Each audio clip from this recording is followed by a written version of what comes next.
This week on Hooligan Nation, the Guitar Gods episode.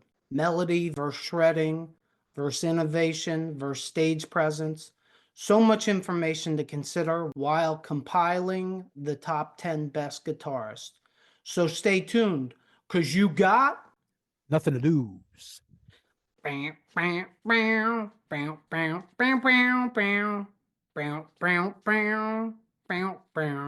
wanted the best? Well, they retired. So you got two dudes in a garage. Talking KISS.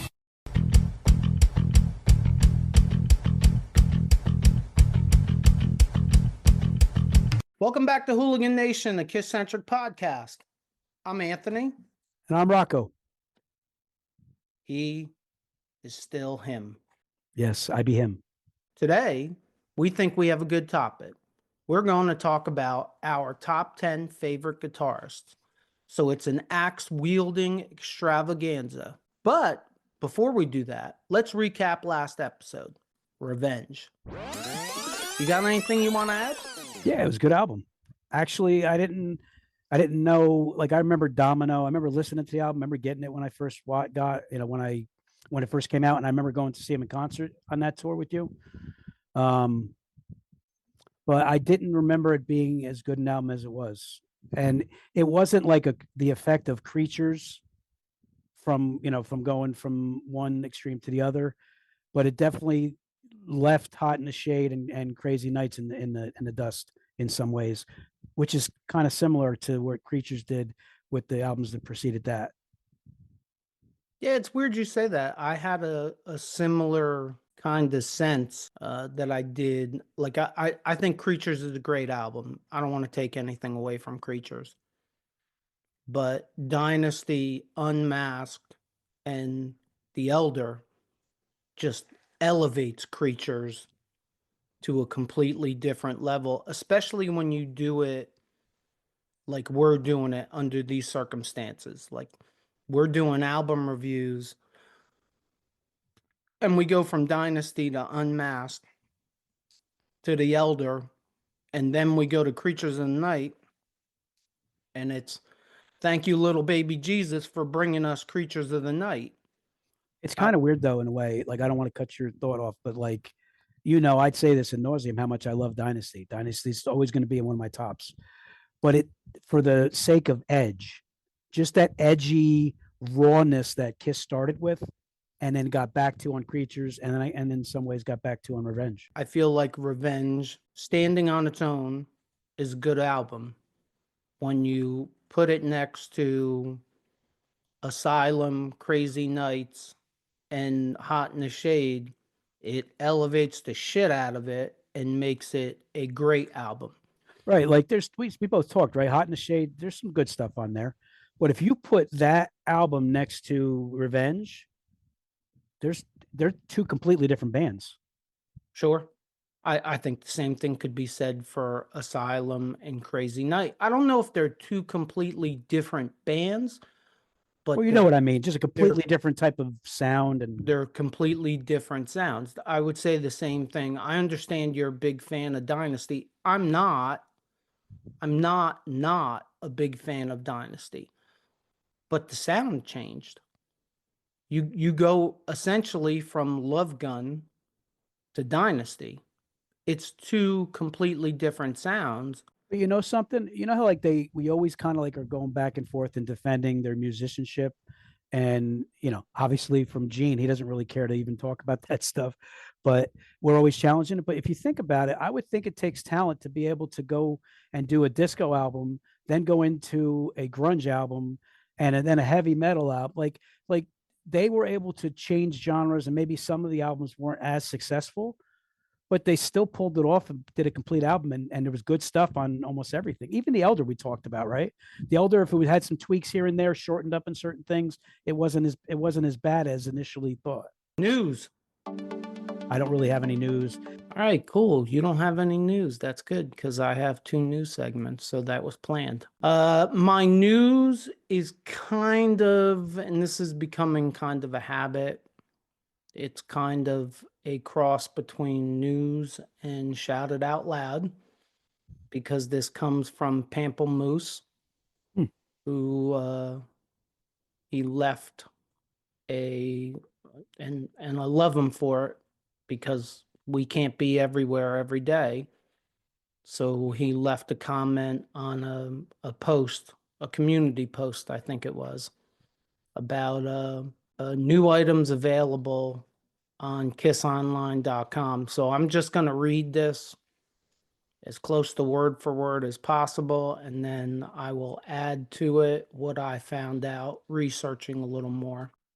He starts out saying, and yes, this is part of the reason why I included this. I love the intro effects audio. Very cool, and it tells me it's Hooligan Nation time. Yes, so Thank you, Hooligan. yep. Well, we'll pat ourselves on the back a little bit for that. By the way, just saw on Kiss Online that an Asylum tour off the soundboard is available, but only on vinyl and only in a $99 bundle. No CD at all. I think Pop House are very out of touch, and I hope sales tank on it. It's not my favorite era of the band, but I still want it for my CD collection. Now, if this were a 1975 release, we would have a big problem. There was also Asylum era merch released, but only with Gene and Paul's likeness. Now, I did some research. I didn't have to do a lot of research. And I went on Kiss Online, and what I found interesting, at least in the beginning, was the Asylum merch was only with the likeness of Paul and Gene on it. There was no Bruce and Eric. So I went searching and I found some more information. And according to Mike Brunn of The Rock Experience, this album will not be issued in CD format. And the reason only Gene and Paul are on the merch is because of licensing. This isn't a shock. But my question is, and I think every Kiss fan's question should be, did Bruce and Eric's estate not license it, or were they not approached so that Pop House can save money, or because Pop House believes they're not important? That's an interesting question I'd love the answer to. I went and looked at the merchandise. I'm not a big fan of Asylum. I can't say that even if Eric and Bruce were on it, that I would buy the merch. I thought that was an interesting little tidbit. Yeah, it is. That And then listen, Pamplemousse, thank you very much. Everything that you're saying, it definitely makes us feel like what we're doing is worth it.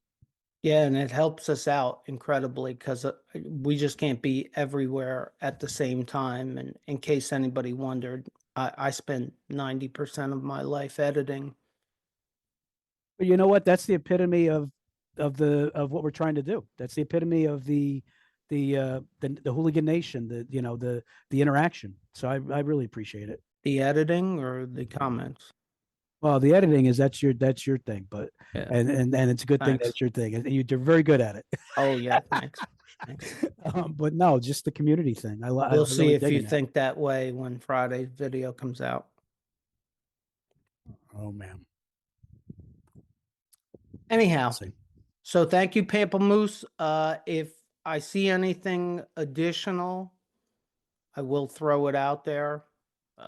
I think I replied to his comment, and regardless, it sounds to me like Mike Brunn had some inside information, and I'm not saying that his inside information is wrong or anything. I just think that after the first wave, after everybody buys the vinyl, they will then put it out on CD. So everybody will buy it on CD. And then 6 months later, it'll probably come out on cassette because the collectors are collectors. Like Pamplemousse said it himself. He's not a big fan of the era, but he wants the CD for his collection. So if you're Pop House and you just spent an enormous amount of money on buying, well, we don't really know what they bought and what they didn't buy. So we don't know that, but I guess everybody's guessing that Gene and Paul sold everything. And I don't know why, but I just don't think they sold everything. They're too shrewd for not having some kind of piece left. You know what I mean? Yeah, and they're too much of control freaks. Do I think that maybe Pop House had something to do with Bruce and Eric's likeness not being on there? Yeah, actually I do. And if that was their decision, it really proves what Pamplemousse said, which is Pop House is out of touch, because that's not the way we work here. Like, this is not the Gene and Paul show. Right. Eric and Bruce, at least to me, were as important to the era To me too. as Gene and Paul. They might have been more important than Gene because he was mostly checked out. So I'm not sure that the merchandise is going to sell as well as they think it's going to without Eric and Bruce on it. And you have to face the facts. Eric died. It was a long time ago, but he died, and he died at 41 years old. And his legend grows every year. Every year it grows because he's not around to do anything stupid. He's not around to say anything stupid. I mean, if Vinny would have died 30 years ago, think about how few jokes we would have. But Vinny's probably going to live to be 95 years old, and he's going to give people like me material for another 25, 30 years. I got something that kind of sums up the entire history. With KISS, it took a village. It takes a village, right? That's that saying. And it took a village. It wasn't just Gene and Paul. You know, they were conductors, but there was a lot of different cars on that train. Music we're listening to. You got anything? Yeah. Honestly, you know, we're doing top guitarist or our favorite guitarist. It's like a version of kind of a combination of both or whatever. But I've been listening to a lot of legendary riffs, if for a better sake of words, for different guitarists. And every mentoring guitar player that I know tells me that if you want to level up, you have to learn Jimmy Page's stuff. And I like Zeppelin. I'm not a huge fan of them, but I like Zeppelin. But I'm just tipping the beginnings of when we get to the list. Jimmy Page is on my list, and I'm sure he's on your list. And I'm just starting that. So I would say I've been listening to a lot of Led Zeppelin lately. You know, and some of the other guitarists that we name, I've been listening to some of that stuff. Don't be sure about my list. That one I know you have on your list. I don't know what order, but you got them on your list. I'm throwing some shit out there, I think. Right. My music I'm listening to Five Finger Death Punch. You either love them or hate them. There's no in between. I've never heard any of their stuff, or I wouldn't be able to identify them.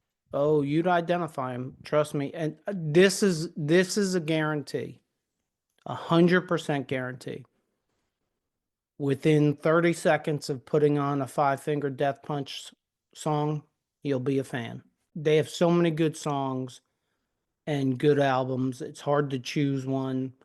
My favorite song is probably Wash It All Away or Champagne. I've seen them live twice.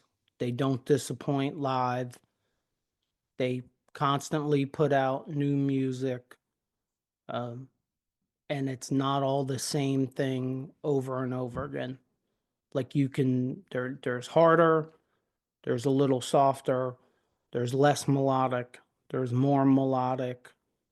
It's just to me, it's a well-rounded band. So I'm going to put a teaser. My new music I'm listening to in an upcoming episode is going to be Five Finger Death Punch. Oh, I get more so than Jackal or Jesse James Dupree. I guarantee you. To me, I catch that bridge from Metallica to Five Finger Death Punch. Now, I won't tell you that Five Finger Death Punch is better than or equal to Metallica, because Metallica has years. Right. But they might be the next generation of a Metallica to me. I like Metallica, so I'm sure I'll probably like that. Yeah. Literally 30 seconds. Like, Wash It All Away, 30 seconds, you'll be hooked. Unless I'm wrong. which I happens think once in a while. I think you know what kind of music I dig. I'm sure you haven't really steered me the wrong way. So, Well, not since I turned you on to the Tiffany CD. I can't get that out of my head either. I think we're alone now. There doesn't seem to be anyone around. Ding, ding, ding, ding, ding, ding, ding, ding, ding. You okay? Sorry. All right. You ready? I am ready. Hey, let me ask you a question. What do you got? Do you YouTube? I'm always on YouTube. When you YouTube, how do you support the YouTubers that you like? If I find something I dig, I subscribe to it and I hit like right away. That's a great idea. I'm sure the creators appreciate your support. I would think so. You think maybe now's a good time to ask everyone in the audience to support us? Absolutely. To everyone in the audience, please subscribe to our little channel. And while you're there, hit the like button. We're enjoying what we're doing and we want to continue to grow the hooligan community. We appreciate all your support. Absolutely. Are you ready to explore those that ride the steel horse? I worked on that for a week. Why are you looking at me like that, dude? Learn the lyrics to the goddamn songs. Give me a little hint. Wanted, dead or alive, on a steel horse I ride. I'm wanted, wanted, dead or alive. When I ride. Yes, I ride. This isn't necessarily a list about who's the best, as it's completely subjective. It's more of a list of who we think is the best and our favorite. For my list, I took into consideration their skill, influence, innovation, songwriting ability, and on-stage persona. And I even took equipment into consideration. This is where we bridge to KISS-Centric. Persona is important. Equipment is important. Most KISS fans, the first thing they look at in a video, well, maybe I'm wrong, but me, so I want to see what guitar Paul's playing, what bass Gene is playing. Well, the only guitar, well, I even look at what guitar Tommy Thayer is playing. I do. It's part of the mystique to me. So I took that into consideration. I like that white Les Paul that Tommy plays. Yeah, I like the blue one. Yeah, blue one's cool too. That's what I mean. You know, I'm not used to the real Ace Frehley walking out there with a white Les Paul or a blue Les Paul. So when fake Frehley walks out there, I'm mildly entertained for 4 seconds. All right. Did I do it again? I did. I did it again. We are fully aware this is completely subjective, and we are fully aware that there probably isn't another person out there that's going to agree with our list from top to bottom. It's subjective. We expected this. I definitely don't expect, and I kind of tested this out this morning a little bit, and what I found by getting opinions of others is the top 3 are probably going to be similar. Maybe not in the same order, but I think they're going to be similar, I think, for most people. Now, 4 through 10, I think it's anybody's guess how that shakes out. And I think from person to person, the list may incredibly vary. Yeah, and you think you did, and I did honorable mention. So I think, but when I got completely done, I had 32 guitarists. So if there's a guitarist you didn't think that we omitted when we get through honorable mention, believe me, every time I thought I was done, I'm like, oh, that guy shreds. You know, he's got to be part of my list too. So there's a lot of incredible guitar players out there. Yeah, I got to tell you, you brought up a good word, because I did not lean heavily on the shredders. I didn't. There's a couple in there, but I did not lean heavily on the shredders because I feel like they're one-dimensional. So, but that was a good segue. So we'll slide right into honorable mention. You want me to go first, or you want you to go first? You Me? go first. Yep. It's always me. Okay, my first honorable mention. These are not in any sort of order. I didn't order them. My first honorable mention is Zach Wilde. Okay. I got him on my honorable mention. I got Nuno Betancourt. Yeah, He's I can understand that. extreme. The one thing about him, if you don't know, he's more than just the song, more than words. He is a phenomenal guitar player who was heavily influenced by Eddie Van Halen. He's done tributes on stage to Eddie Van Halen too. And if you listen to him, he's just a really good dude too. Yeah, I was never a big Extreme fan. I can't say that I know a lot about Nuno. I know he's a good guitar player, but he just didn't make my honorable mention. I can't like reference where I heard it from, but it has been mentioned that he's this era's Eddie at times. Yeah, I don't know if I don't know if I agree, but in general, like he's been getting a lot of props towards that direction. My second one on honorable mention is the legendary, beautiful, incredibly talented Hurricane Nita Strauss. Kids, if you've never seen Nita Strauss live, it is an audio and visual experience to see her live. Look, as hot as she is, and I think she's hot, she is just as good, if not a better guitar player. And if you don't know, she made her claim to fame with Alice Cooper. The only reason why she's not in my top 10 is because she's too young. She's got a long career coming. 30 years from now, feeling Nita Strauss will be in the top 10. This guy right here is the second one on my honorable mention. And I have to say that most people's lists, you know, I don't know how to word it. Jeff Beck is my next one. He's not my top 10. I think a lot of people would probably have him as one of their top 10 because he's a legendary guitarist, and I respect that. I don't know a lot of his stuff. I've seen stuff, live stuff and video. He's incredible, but I did have to put him on my honorable mention list. I have Jeff Beck also on my honorable mention list, and I'll just put it plainly and simply as possible. He's got the innovation and the influence. I just don't know that he has anything more than that for me, so I put him in my honorable mentions. That's fair. Next, I have Kirk Hammett on my honorable mentions. I'm a big fan of Metallica, so I feel like I had to give him honorable mention. He's done a lot of famous guitar parts. If I can, I want to put him along there with James because I look at them as an equal member when it comes to guitar players. So if that's okay, I want to put them both as my number 13. I actually didn't want to end up with 30 guitar players on my honorable mention, and I didn't feel like I could put Kirk Hammett on without putting Hetfield on, and without putting Dave Mustaine on. So I left all three of them off.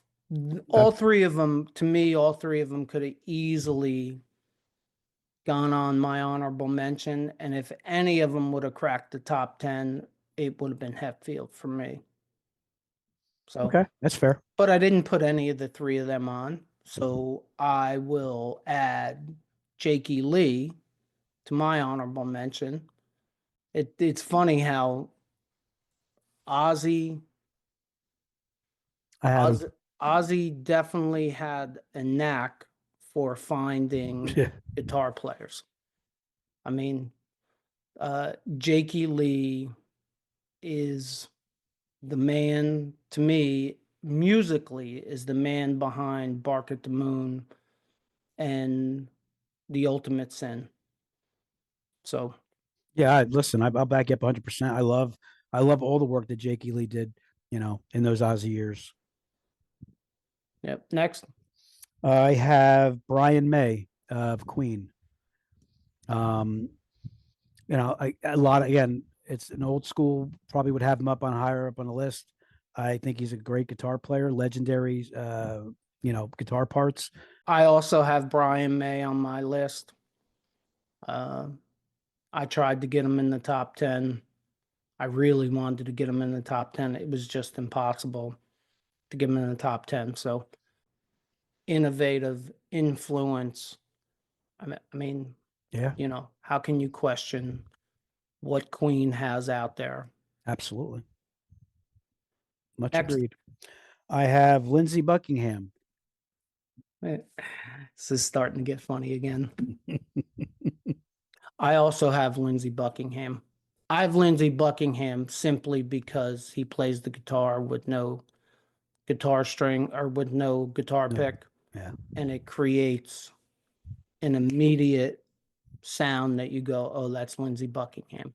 And a lot of the stuff he does is not easy. I've tried. It doesn't even, you know what? It's funny because it doesn't even look easy. It's not. I mean, when you look back at old video of him playing live, it looks very hard. Yeah, and they made some good music. I've always been a fan of Fleetwood Mac too. Me too. Yeah. It's that chill. That's a good first word for them. It's that chill sound, you know? Yeah. I'm going to give you Slash. Oh, wow. There's the first shocker for me. You thought he Slash made my gets top an 10? Slash gets an honorable mention. Yeah, has to.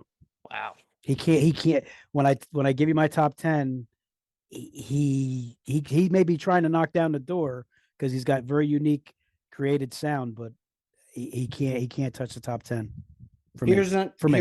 Here's another guy I was trying to get in the top 10. Here's another guy that I really think deserves to be in the top 10, but I just couldn't get him in there.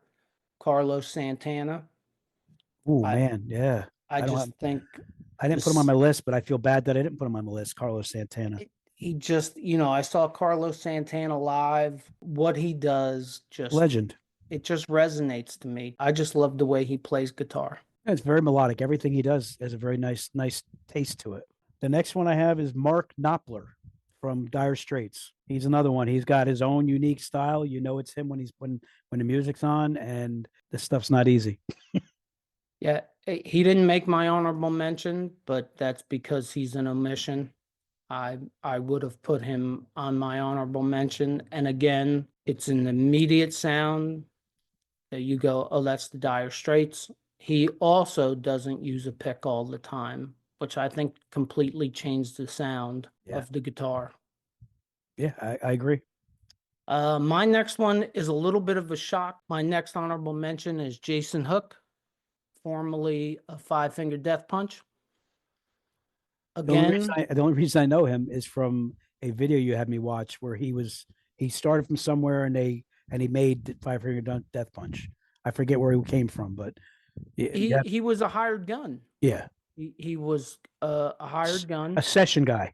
Yeah, Five Finger Death Punch is heavy music, in my opinion, and he brought a huge portion of the melody with the guitar into Five Finger Death Punch music. Without it, we're probably calling Five Finger Death Punch a thrash band. Oh, wow. When you add in Jason Hook's melodic guitar, it balances out the thrash to me. Gonna be something to look forward to. Cool. I try to do that.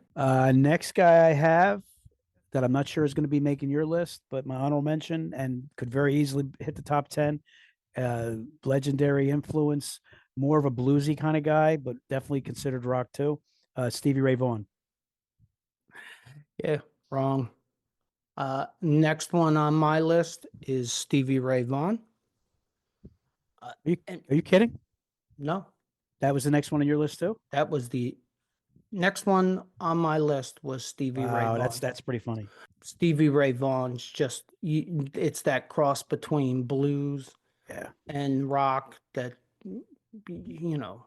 I'll tell you what, there's I'm guaranteeing you there's many rock guitarists that borrowed some of the blues stuff he had to add to their riffs and things in the rock stuff, in the rock genre.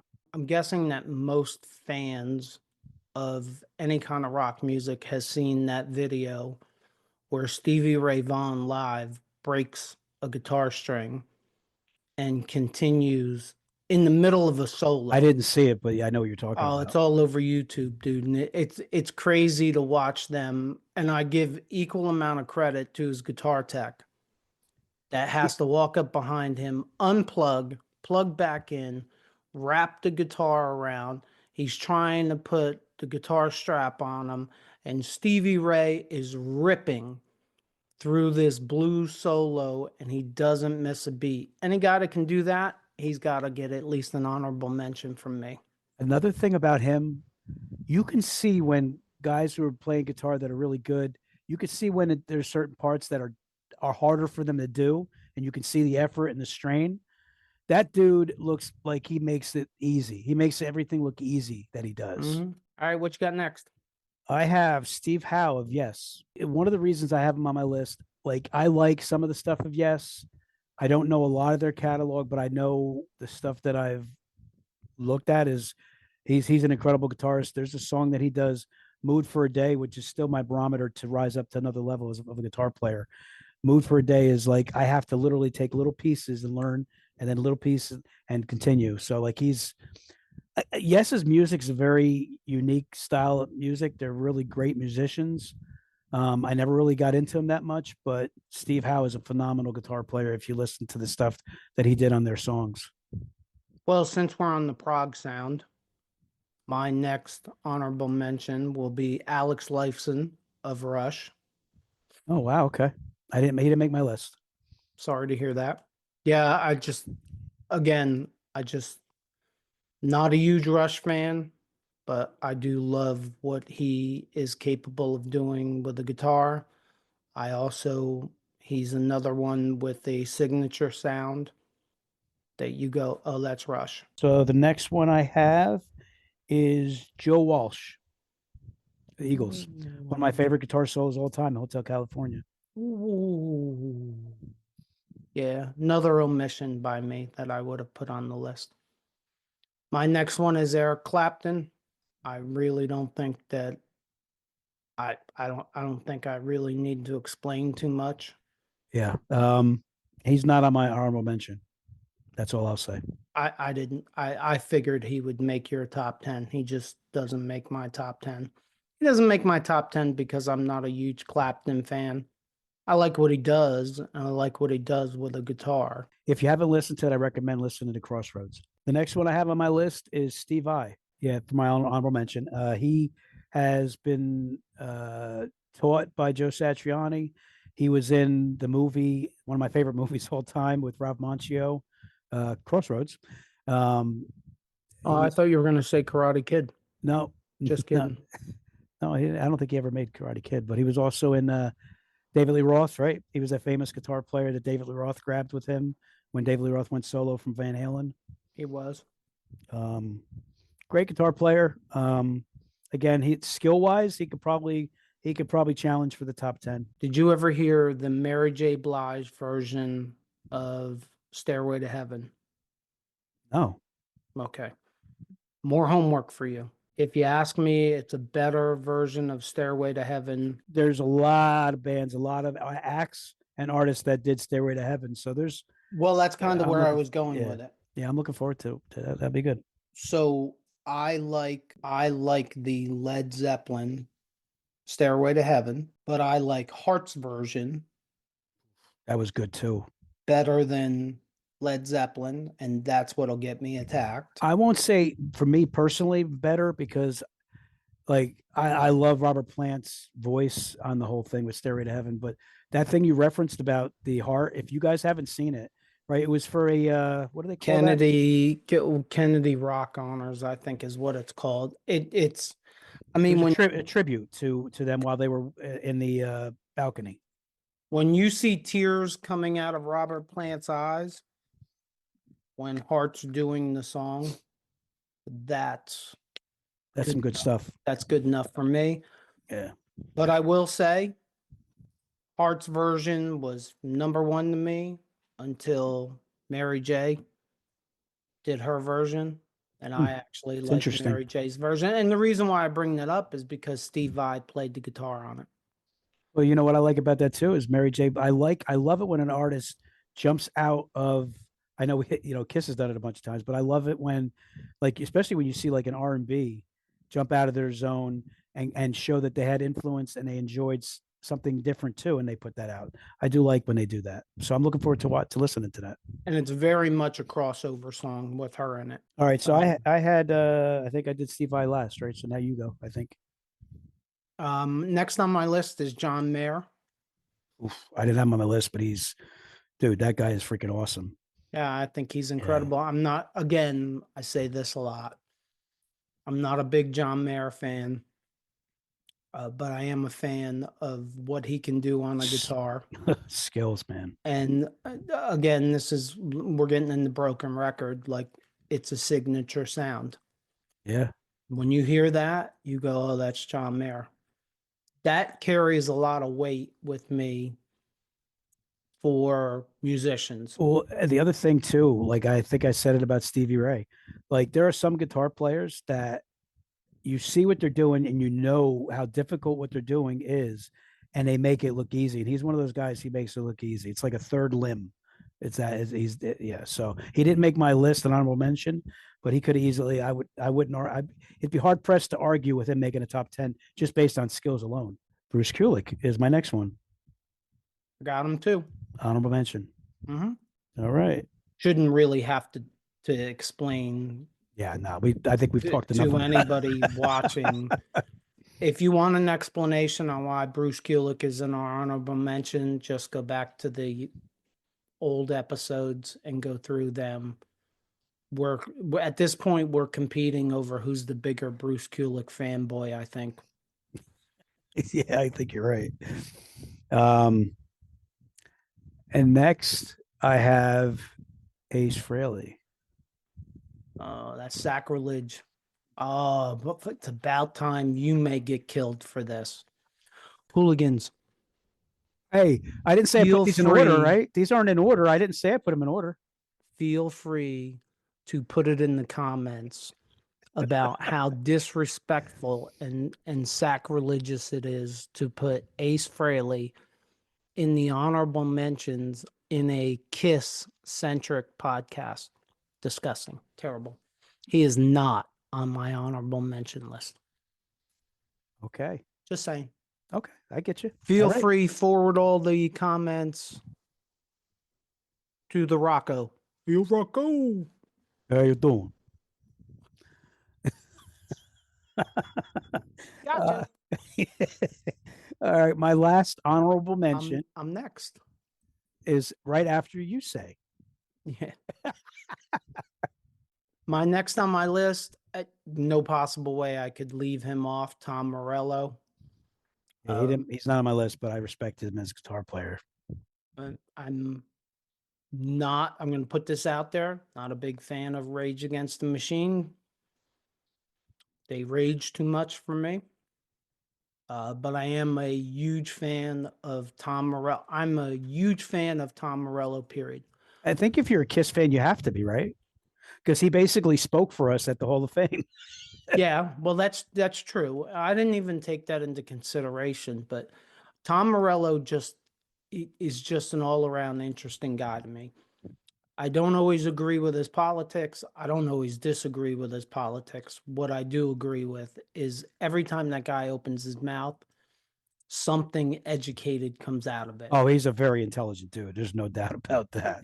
And you know, he's entertaining to me because of that. Yeah, I mean, he's got skills. He's a very good guitar player, and he's a very interesting dude, like you said. Mm-hmm. And everybody on this that's watching this, I'd be very surprised if they didn't see what he said at the KISS's Hall of Fame induction. I mean, he summed up what any KISS fan that loves this band would want said. My last honorable mention I have, it's got legs. No, I'm kidding. Billy Gibbons, ZZ Top. It's not super hard, but there's a riff that he does for LaGrange, if you recall it, and it's a lot of fun to play. And he's a legendary guitar player. He's done, more of a bluesy guitar player too, like a Stevie Ray type thing. But yeah, so he's my last honorable mention. So I got two more. So I'll do them real quick. Dimebag. Oof. Yeah, I didn't put him on mine, but yeah, he's oof.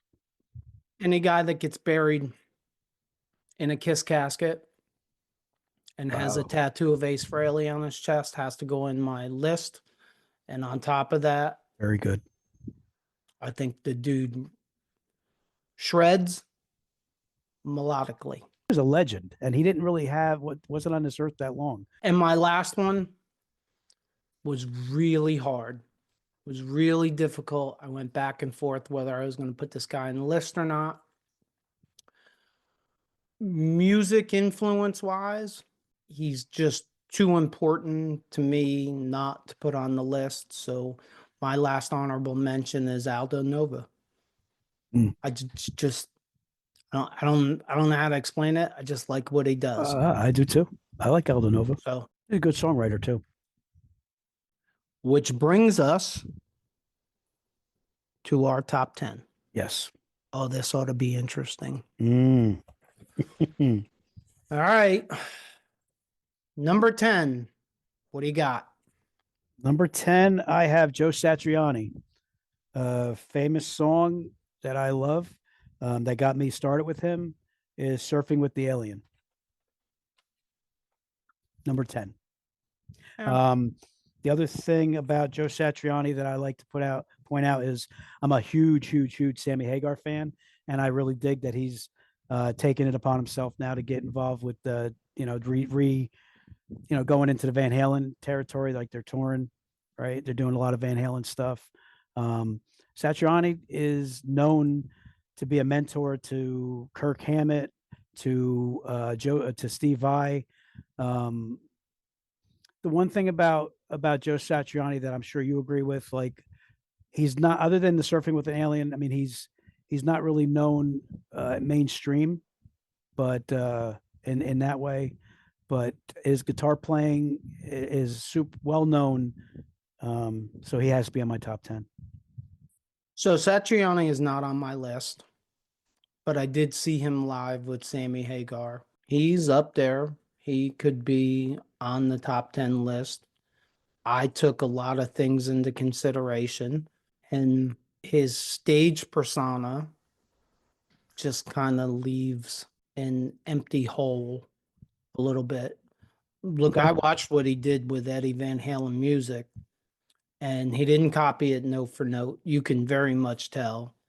He did add his own flavor into it while making the sounds that would remind you of Eddie Van Halen.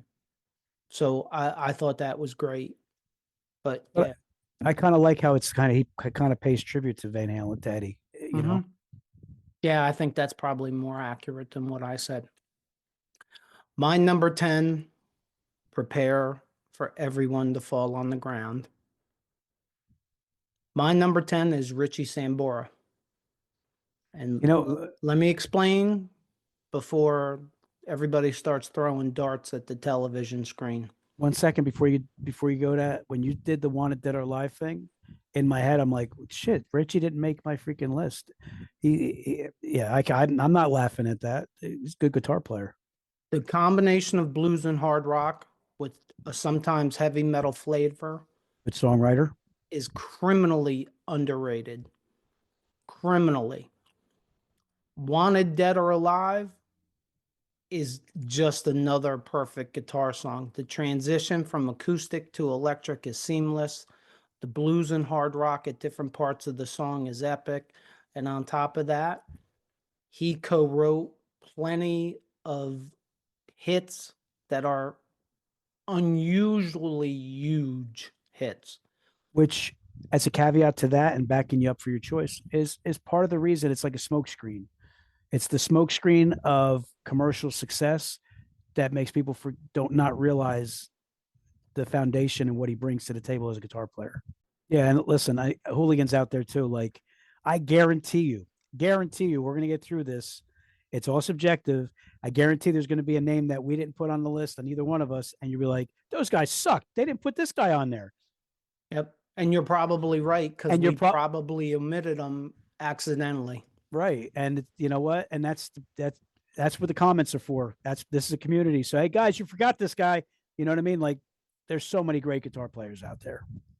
My number 9 is Gary Moore. The song "Midnight Blues" is a song I like a lot. He's got a lot of other things too. But if you to really appreciate Gary Moore, I've done more of listening to Gary Moore through video and watching stuff on on stage, and just seeing what he does. Um, yeah, I mean, to me, Gary Moore is a legend that doesn't get enough credit. Yeah, the last thing about Gary Moore, he died very young. He was only 58 years old. He died in Spain. Not really sure what the cause was. He's from Ireland, and another famous band that he was affiliated with was Thin Lizzy. So my number 9 is Mr. Scary himself, George Lynch. As far as I'm concerned, he was the king of the hair metal era. He owned that entire scene for a couple years. He had everything: speed, precision, melody. The best example of this is the song In My Dreams. Just to me, it's not the only example, but it's the best example to me. He was everything for a few years in that era. So my 8th is George Lynch. That's why I had to wait to talk about it. I put he's from Spokane, Washington. His influences were Jimi Hendrix, Randy Rhoads, and Michael Schenker. An interesting tidbit, nugget. This stuff I know you know it, but he tried out for Ozzy 2 different times.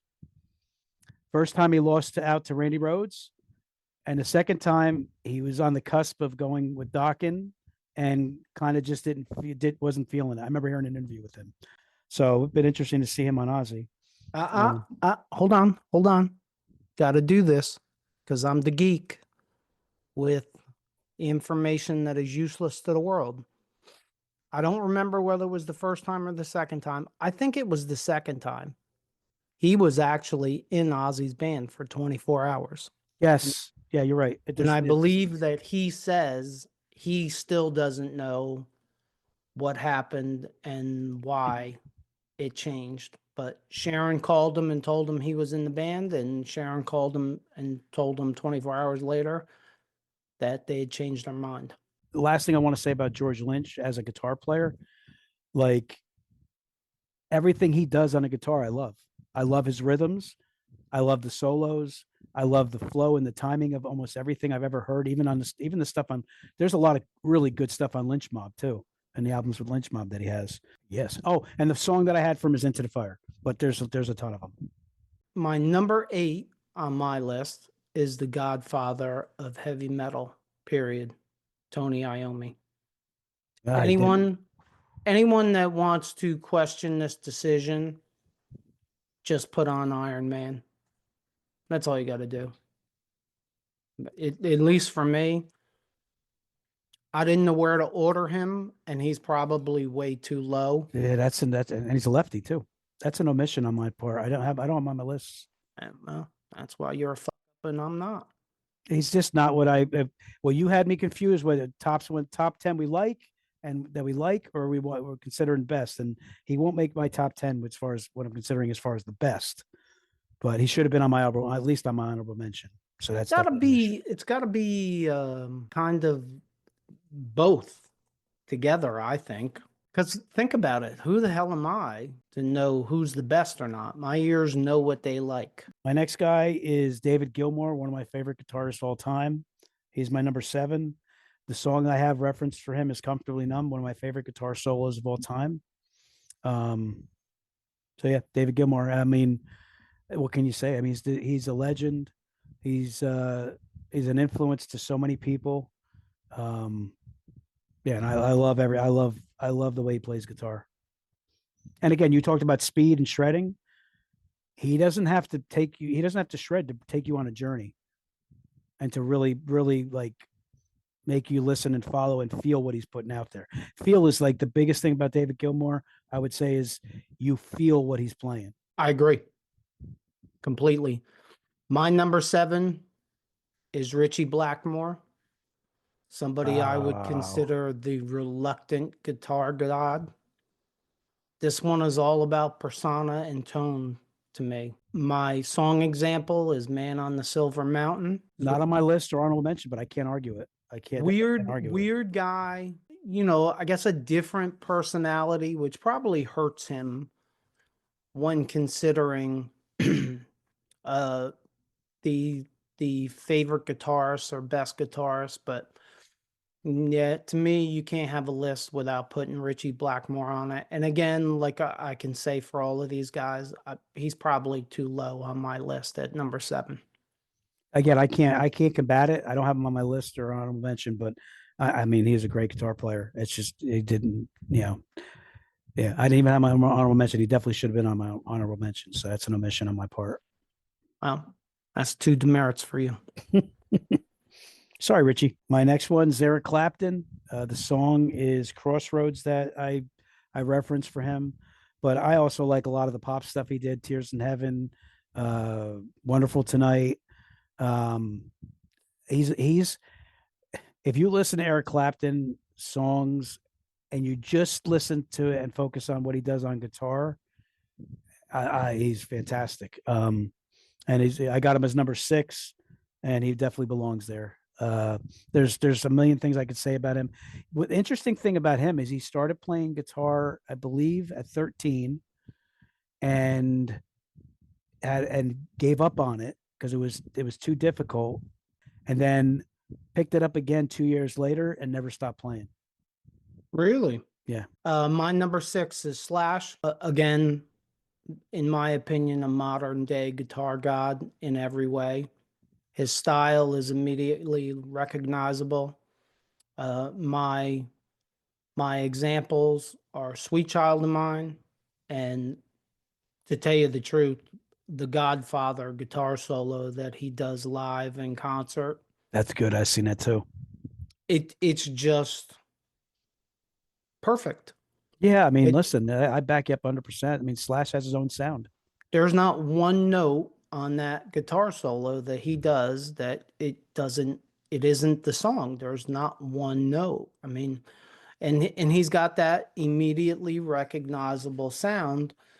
Seems to be an important thing. He's got the persona, the stage presence, the top hat, little goofy to me at this point because it's like 40 years old, but still it's part of his signature persona. Yeah. My next guy that I have on my list at number 5, highly regarded by a lot of guitar players, Randy Rhoads. I got under Mr. Crowley as the song I'm referencing. It's one of my favorites that he does solo wise. But he does D. He was a classical guitar player. His family was musically trained. They had a music school. And just what he does classically, incorporated into the rock genre, and what he does with it, and his legendary guitar. The thing about Randy, for me, he died at 25, 26 years old, and look at all the impact he had on rock and roll. And just think about if he was still around, how much more he would have done. And, I don't know. He's definitely somebody that'll be missed. That's for sure. My number 5. Here it is, Hooligan Nation. This one's all about style and influence. The spaceman himself. Wow. Your number 5 is Ace. Ace Frehley. And I'm going to give you very simple reasons why. Ace is sloppy. Can we all agree? Can we all agree that Ace is a sloppy guitar player? I don't know if I ever maybe I've never really looked at him that way, but I'm not gonna. I mean, Ace is a sloppy guitar player, in my opinion. What Ace did was he turned sloppy into a style that others now utilize, and that's as innovative as anything that I can ever think of. If this was a list of innovative guitarists, he'd probably be in the top 2 or 3. No, just to back you up with Ace, like again, he didn't make my top 10, but to kind of like, back up what you're saying, like Ace had his own style and, to me, persona, and just what he did as a guitar hero on stage made you want to be a guitar hero. Like he influenced so many guitar players, the smoking guitar, the persona. And one of the things that me and you've always appreciated from doing all these album reviews is that he never did too much. You could see he could have done more, but he knew exactly. And again, you got producers, you got other input from other people. But to me, Ace knew when to put it down and when to stop. And I think that's a skill. All 100% accurate to me. All argues my point of where I put him. He didn't have to be sloppy. My two examples, and I couldn't not do two examples for this one. My first example is Firehouse, not a sloppy guitar solo. And my second example is Dark Light.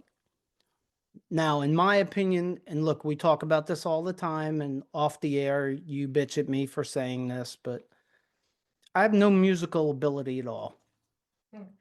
Since my mother took the pots and pans away from me when I was 3, I haven't played any music. I'm not a musician in any way.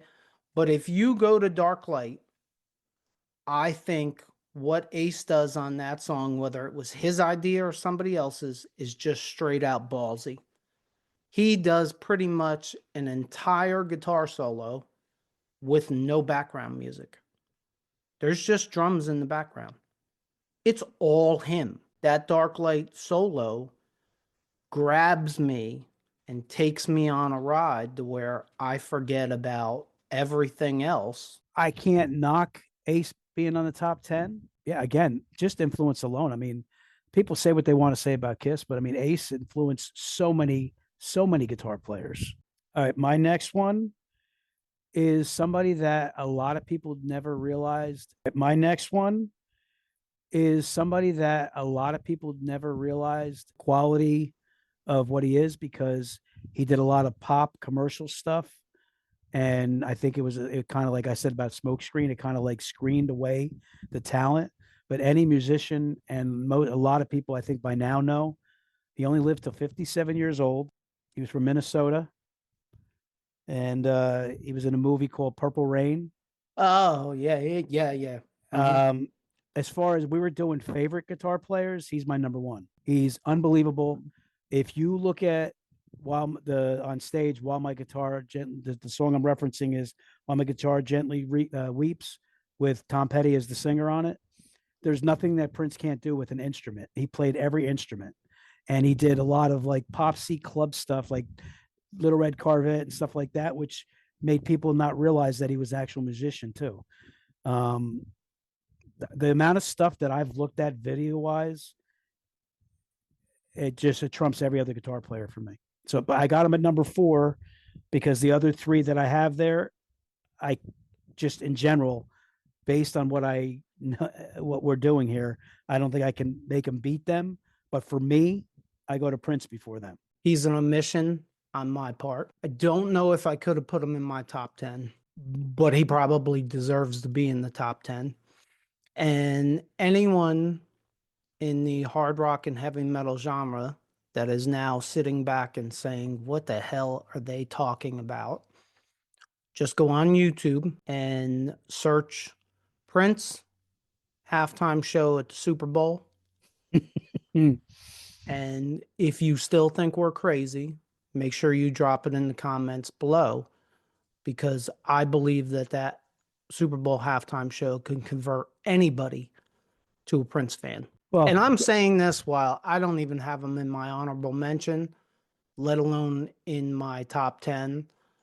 But, you know, there was only 10 spaces in my top 10, unfortunately. This isn't Rocco over here's top 20 favorite Kiss songs that he put 60 songs on. So, well, and I challenge any hooligan, I challenge anybody to listen to the intro riff to When Doves Cry. It's one of the best all-time rock intro guitar parts ever. I cannot believe that this happened. My number 4 is David Gilmour, and I can't believe that I have him ranked higher than you. Again, it's simple to me. He's just a master technician. What he does is beautiful. It's beautiful. That is the best definition of what I think he does with the guitar. Sometimes it's subtle, but it's always beautiful. My example, again, Comfortably Numb. The guitar work just sucks you in, takes you on a relaxing, sometimes slow and sometimes fast ride through the song. He owns any song that he plays guitar on to me. 100%. Yeah, that's a mic drop. Absolutely. And the chances of Roger Waters ever coming on this show has now gone down to 0 because, in my opinion, he was, and always will be Pink Floyd. Me too. But that's, he is the signature sound of Pink Floyd. And I don't think I saw Roger Waters in concert without David Gilmour playing all the Pink Floyd songs, and it wasn't the same. Look, I'm sure Roger Waters, I don't know who it was, but I'm sure he had a good guitar player, but it wasn't David Gilmour, and it was a different sound. Yeah, I mean, you'll get pushback probably in some ways because there's a lot of diehard Roger Waters fans, but I'm a Gilmour fan. I agree with you 100% with that. The next one I have is Jimmy Page. The song I'm referencing is Black Dog. I love that riff. It's one of my favorite riffs of theirs. And I'm just getting started with Led Zeppelin when it comes to, as a musician. I'm just getting started with Led Zeppelin. I said earlier, all the popular songs I've heard of Led Zeppelin, I like. It wasn't something I followed when I was a kid. It was all about KISS and the 80s metal and stuff like that. But I'm appreciating it more and more as I go. Jimmy Page was set an unbelievable foundation for guitarists to follow. And again, every time I talk to friends of mine that are, really good guitar players, they're like Jimmy Page, even Paul Stanley. Paul Stanley considers Jimmy Page a god. It's very ironic to me. I'm looking through my list right now, and I don't have Jimmy Page on my list, not even under honorable mention. And it's an omission on my part. I have said this before. I'll say this again. I'm not a big Led Zeppelin fan. I can't tell you why. Just not something I listen to often. But Jimmy Page is another one of the godfathers of guitar playing, if you ask me. My number 3 is a godfather, Jimi Hendrix. As far as innovation and influence, in my opinion, it's Jimmy versus Eddie Van Halen. Plus, he set his guitar on fire while on stage. That's just badass. My example of the song is Voodoo Child. It's a masterpiece to my ears. I'm not sure there's another song that draws you in with the guitars like this one. He's another one with Randy Rhoads that unfortunately he didn't live as long as he should have. 27 years old. So my number 2 is Jimi Hendrix, for the same type of thing you were just saying. My song reference is All Along the Watchtower. He's another one I'm kind of excited to start listening to stuff, because the one thing I've learned is that a lot of stuff that you hear that's popular isn't always a really good representation of the musician. So he's definitely somebody that I'm excited to go back and listen to some of the early stuff that he did. My number 2 is Randy Rhoads. Again, I'll reiterate, he wasn't given enough time for us to really get all of his ability. If he lives long enough, he very well may have been the number 1. It may not be his best, but it definitely my favorite is Crazy Train. And it's, broken record. It's a signature sound. 100, absolutely. Absolutely. And now, there'll be a drum roll. And your number 1? Oh, yeah. I'm shocked. Mr. Eddie Van Halen. Sir Eddie Van Halen. What can I say? Let's put this out to the hooligans. If you were to poll, you go to New York City or a city, and you were to poll 100 people that like rock and roll music, and you say to them, out of those 100 people, who is the greatest guitar player of all time? Think about the percentage of how many people would say Eddie Van Halen. And he left a legacy. I mean, his son is a phenomenal musician. the band Mammoth. I'm just starting to listen to some of that stuff now, and I think he's going to get bigger and bigger, in my opinion, too. His son's a chip off the old block. But there's something you said that is really why I like Wolfgang the most. He sounds nothing like his father. Purposely. Yeah. Yeah, he sounds nothing like him. He's got his own sound completely. It seems to me like he's trying consciously not to do anything that Eddie did. And I think some of that probably comes from Eddie. Eddie's like, make your own mark, probably. I could see him saying that. Don't be me. Don't be me. You know what I mean? I would believe that. Oh, do you have a song? Yeah, my song for him was Eruption. You listen to anybody, especially now with YouTube and the YouTube videos of guitaring and stuff like that. Yeah, you see so many people doing Eruption. Any great guitar player, I don't care what they say. Satriani, maybe not the old school ones, maybe not Eric Clapton and stuff, which by the way, also Eric Clapton was a very big influence to Eddie. But all the new guitar players, Nuno Bettencourt, like they all had to learn how to play Eruption. There's no doubt in my mind. Yeah, it's funny. First, let me start with this. My number one is Eddie Van Halen. That should not come as much of a shock. Again, what can you say when it comes to perfect, other than he's perfect? He had everything. He could do anything. And he created sounds that weren't even invented yet. Yeah, and this is kind of ironic too. My song example isn't Eruption. It's 5150, which has to be hard to play because it's hard to listen to. The technical side of 5150, it just comes through the song. Like you listen to it and you go, damn, that's got to be really hard. And part of that reason is because I've never heard anybody else create them kind of sounds with a guitar. I think it's a perfect example of what I'm talking about. And you know what? I'm going to go back to what we said before and say, you know what? I think Wolfgang is an omission too.